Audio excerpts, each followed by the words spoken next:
यक्षिणी, माया और मोक्ष का रहस्य। राहुल का जीवन एक टूटी हुई नाव की तरह था जो कर्ज के समुद्र में डूब रहा था। पिता की अचानक मृत्यु के बाद छोड़े 50 लाख रुपए के कर्ज ने उसके कंधों को झुका दिया था। उसकी छोटी बहन प्रिया की शादी की उम्र निकल रही थी और उसकी नौकरी भी कंपनी के घाटे का बहाना बनाकर छीन ली गई थी। एक रात निराशा के अंधेरे में राहुल पिता के पुराने सामान वाली अलमारी में कुछ ढूंढ रहा था। तभी उसके हाथ एक भारी चमड़े से बंधी हुई किताब लगी। उस पर सोने की नक्काशी में लिखा था, मकसद माया जाल। किताब खोलते ही एक पीली पड़ी पांडुलिपि निकली।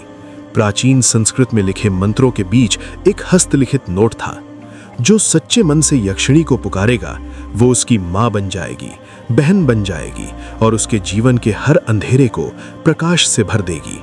पर सावधान, ये माया का जाल है जो तुम्हारी नीयत की परीक्षा लेगा। राहुल की आंखों में एक बार फिर उम्मीद की चिंगारी जली। यही वो रास्ता था जो उसे इस नर्क से बाहर निकाल सकता था। उसने ठान लिया, वो उस जंगल में जाएगा, वो तप करेगा और यक्षिणी को प्रकट करके ही रहेगा। लेकिन क्या वो जानता था कि इस रास्ते में उसकी नहीं बल्कि उसकी आत्मा की परीक्षा होने वाली है? कमेंट में हर हर महादेव लिखकर बताएं कि क्या आप भी मानते हैं कि ऐसी रहस्यमयी शक्तियां अस्तित्व में हैं? इस रोमांचक सफर को जारी रखने के लिए चैनल को सब्सक्राइब करना ना भूलें। केदारनाथ के घने और अछूते जंगलों में प्रवेश करते ही राहुल को लगा जैसे समय थम सा गया हो। हवा में ठंडक थी, पक्षियों का कलरव नहीं, बस सन्नाटे का साम्राज्य था। 3 दिन की खोज के बाद उसे एक विशाल पुरातन बेल का पेड़ दिखाई दिया जिसकी शाखाएं आकाश को छू रही थीं। पेड़ के नीचे का स्थान स्वच्छ और शांत था, मानो सदियों से किसी का इंतजार कर रहा हो। राहुल ने अपना डेरा जमाया। पहली रात को ही उसकी परीक्षा शुरू हुई। आधी रात को अचानक भयंकर गर्जना सुनाई दी। एक विशालकाय भालू उसकी ओर आता दिखा। डर से उसका खून सूख गया, लेकिन उसने किताब में पढ़ी बात याद की। अटल विश्वास ही तुम्हारी सबसे बड़ी शक्ति है। उसने आंखें बंद करके शिव मंत्र जपना शुरू किया। कुछ ही पलों में भालू रुक गया, उसकी ओर देखा और फिर शांति से वापस मुड़ गया, मानो किसी अदृश्य शक्ति ने उसे रोक दिया हो। दिन बीतते गए। राहुल सुबह 4 बजे उठकर स्नान करता, बेलपत्र इकट्ठा करता और उस विशाल वृक्ष के नीचे बैठकर 5000 बार ओम नमः शिवाय का जाप करता। रात में कुबेर का मंत्र जप। शरीर दर्द से कराह उठता, मन भटकने लगता, लेकिन उसकी इच्छा शक्ति लौह की तरह मजबूत थी। 7वें दिन एक अजीब घटना घटी। जब वो ध्यान मग्न था तो उसे एक सुगंध महसूस हुई, जैसे चमेली और चंदन का मिश्रण। उसने आंखें खोली तो देखा पेड़ के पीछे एक स्त्री की परछाई खड़ी है जिसके वस्त्र प्रकाश से बुने हुए से लग रहे थे। वो आकृति उसकी ओर देखकर मुस्कुराई और फिर गायब हो गई। राहुल का हृदय द्रुत गति से धड़कने लगा। क्या ये यक्षिणी का संकेत था? दोस्तों, कभी आपने ऐसा रहस्यमयी अनुभव किया है? कमेंट में अपने विचार साझा करें। इस वीडियो को लाइक करें ताकि हम आपके लिए ऐसी ही रहस्यमयी कहानियां लाते रहें। सब्सक्राइब का बटन लाल है, उसे दबाना ना भूलें। 21वें दिन की सुबह राहुल ने अपनी अंतिम माला पूरी की। उसके शरीर से एक अलौकिक तेज निकल रहा था। अचानक बेल वृक्ष से एक स्वर्णिम प्रकाश फूटा जो धीरे धीरे एक दिव्य नारी के रूप में परिवर्तित होने लगा। वो स्त्री असीम सौंदर्य की प्रतिमूर्ति थी। उसके वस्त्र आकाशीय रेशम के थे, माथे पर चंदन का तिलक, गले में रुद्राक्ष की माला। उसकी आंखों में एक ऐसी गहराई थी जिसमें ब्रह्मांड का ज्ञान समाया हुआ प्रतीत होता था। वो मुस्कुराई और उसका स्वर मधुर घंटियों की तरह गूंजा।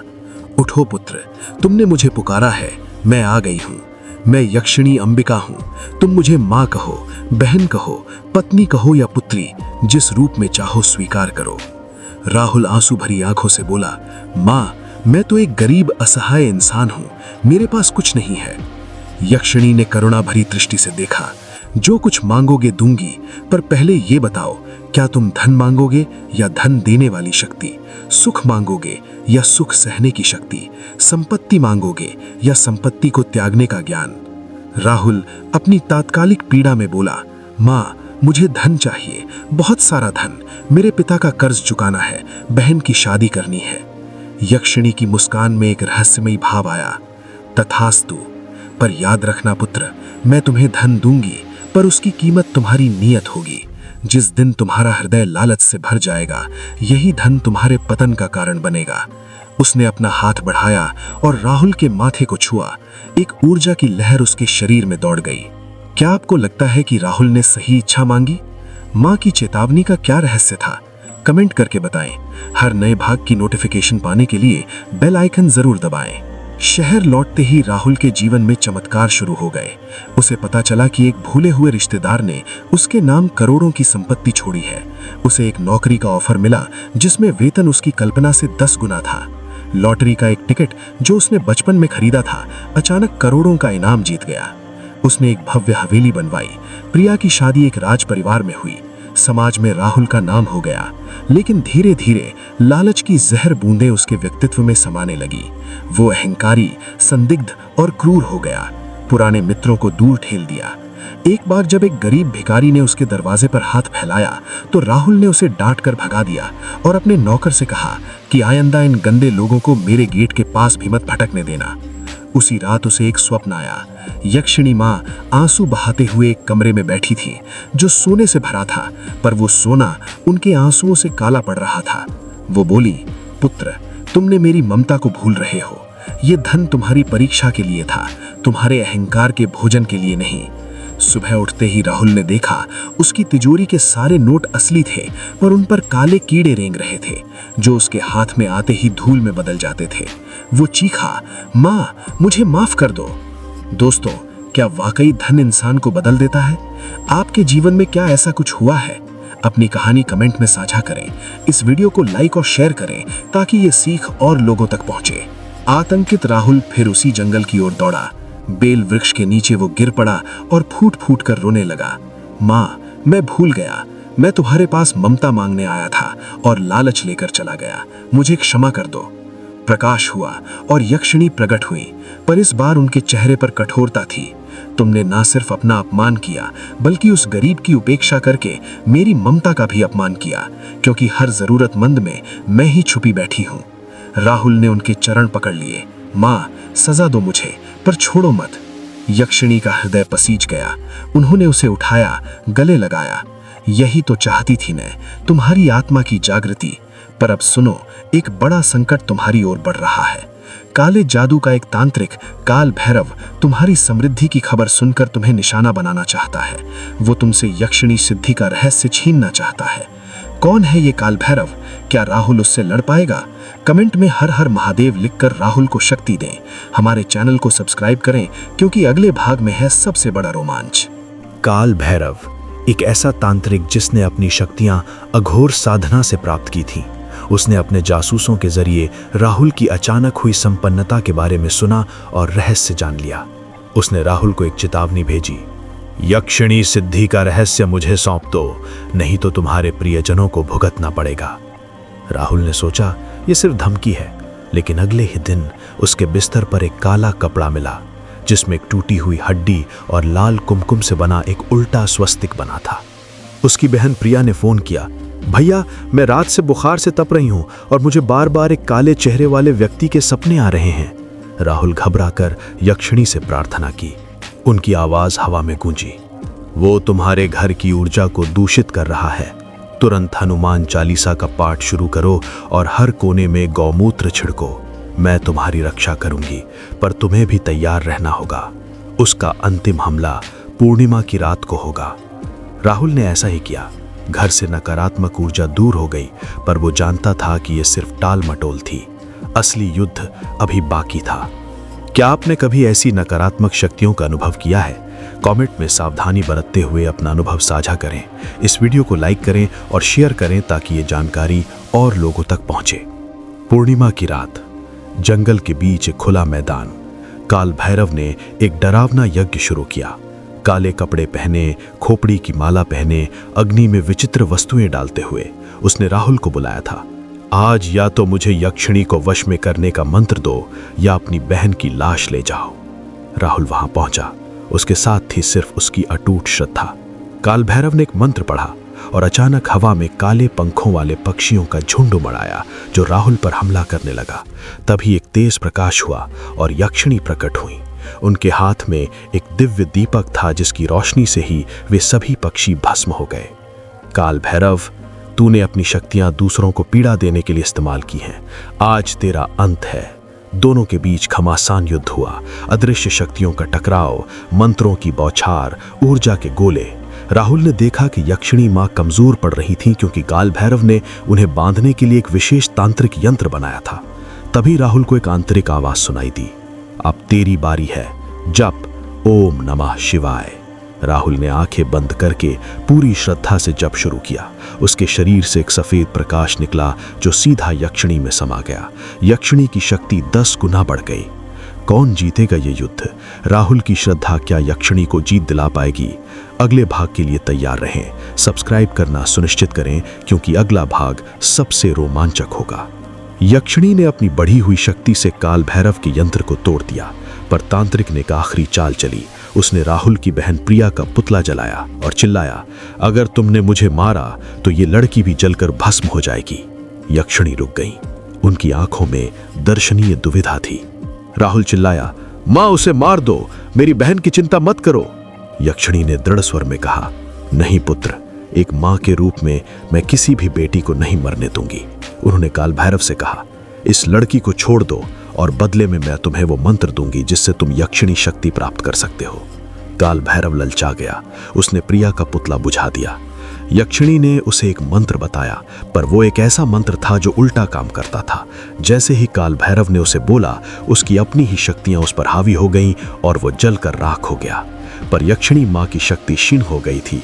वो बोली, राहुल, मैंने तुम्हारी बहन को बचाया, पर इसके लिए मुझे अपनी बहुत सारी शक्ति का बलिदान देना पड़ा। तुम्हें एक चुनाव करना होगा, या तो मैं तुम्हारे पास रहूंगी पर तुम फिर गरीब हो जाओगे, या फिर तुम धनवान बने रहो पर मैं चली जाऊंगी। राहुल ने एक सेकंड भी नहीं सोचा। मां, आप रहिए। धन तो आता जाता रहता है, पर मां का प्यार ही सच्चा धन है। यक्षिणी की आंखों में गर्व और प्रेम झलक आया। दोस्तों, अगर आपके सामने ऐसा चुनाव हो तो आप क्या चुनते? कमेंट में जरूर बताएं। इस वीडियो को लाइक करके हमें बताएं कि आपको ये कहानी कैसी लग रही है। राहुल की सारी संपत्ति गायब हो गई। हवेली, गाड़ियां, बैंक बैलेंस सब शून्य हो गया। परिवार फिर से एक छोटे से घर में रहने लगा, पर अब उनके रिश्तों में वो प्यार लौट आया था जो धन के आते ही गायब हो गया था। यक्षिणी मां अदृश्य रूप में उनके साथ रहती, पर उनकी उपस्थिति का एहसास हमेशा बना रहता। राहुल ने एक छोटी सी किराने की दुकान खोली। एक दिन एक वृद्ध महिला दुकान पर आई और बोली, बेटा, मुझे थोड़ा आटा चाहिए पर पैसे नहीं हैं। पहले का राहुल उसे डांट कर भगा देता, पर अब वो उसने मुस्कुरा कर कहा, माँ ले जाइए, पैसों की चिंता मत कीजिए। अगले दिन वही महिला एक थैला लेकर आई। ये लो बेटा, तुम्हारे लिए उपहार।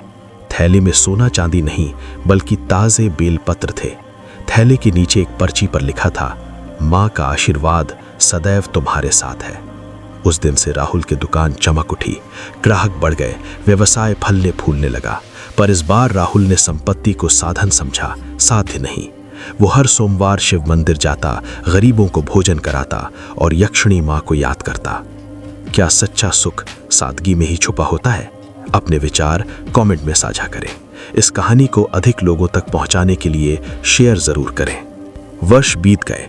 राहुल अब एक सम्मानित व्यवसायी था, पर उसका हृदय वही दयालु और नम्र बना रहा। उसने एक अनाथालय और वृद्धाश्रम बनवाया जिसका नाम उसने श्री यक्षिणी मां धाम रखा। एक दिन एक युवा लड़का उसके पास आया जिसकी आंखों में वही निराशा थी जो कभी राहुल की थी। चाचा, मेरा जीवन नर्क हो गया है, कोई रास्ता नहीं दिखता। राहुल मुस्कुराया। उसने उस लड़के को पूरी कहानी सुनाई, डर से लेकर लालच तक, पतन से लेकर उद्धार तक। अंत में उसने कहा, बेटे, रास्ता बाहर नहीं भीतर है। शक्ति मांगो पर वो शक्ति धन की नहीं धैर्य की हो। सहायता मांगो पर वो सहायता बाहरी नहीं आंतरिक शक्ति की हो। उसने उस लड़के को वही पुरानी पुस्तक मकसद माया जाल दी, पर अब उसमें राहुल ने अपने अनुभवों से कुछ पन्ने जोड़े थे जिन पर लिखा था, सच्ची यक्षिणी सिद्धि ये है कि तुम हर स्त्री में माँ देखो, हर जरूरतमंद में अपना परिवार देखो। यही है वो माया जो मोक्ष का मार्ग दिखाती है। राहुल ने बेल वृक्ष की ओर देखा जहां एक कोमल प्रकाश झिलमिला रहा था। उसे लगा जैसे यक्षिणी मां मुस्कुरा रही हैं और कह रही हैं, आज तुमने सच्ची सिद्धि प्राप्त कर ली है पुत्र। दोस्तों, ये कहानी हमें ये सीख देती है कि शक्ति का सम्मान करो, वो तुम्हारी रक्षा करेगी। धन का उपयोग करो, उपासना नहीं, और हर इंसान में दिव्यता की खोज करो। अगर आपको ये कहानी प्रेरणादायक लगी तो इस वीडियो को लाइक ज़रूर करें, चैनल सब्सक्राइब करें और बेल आइकॉन दबाएं ताकि आप ऐसे ही आध्यात्मिक और रोमांचक कहानियों से जुड़े रहें। कमेंट में हर हर महादेव लिखकर अपनी श्रद्धा व्यक्त करें और बताएं कि इस कहानी से आपको क्या सीख मिली। जय श्री यक्षिणी माँ। हर हर महादेव।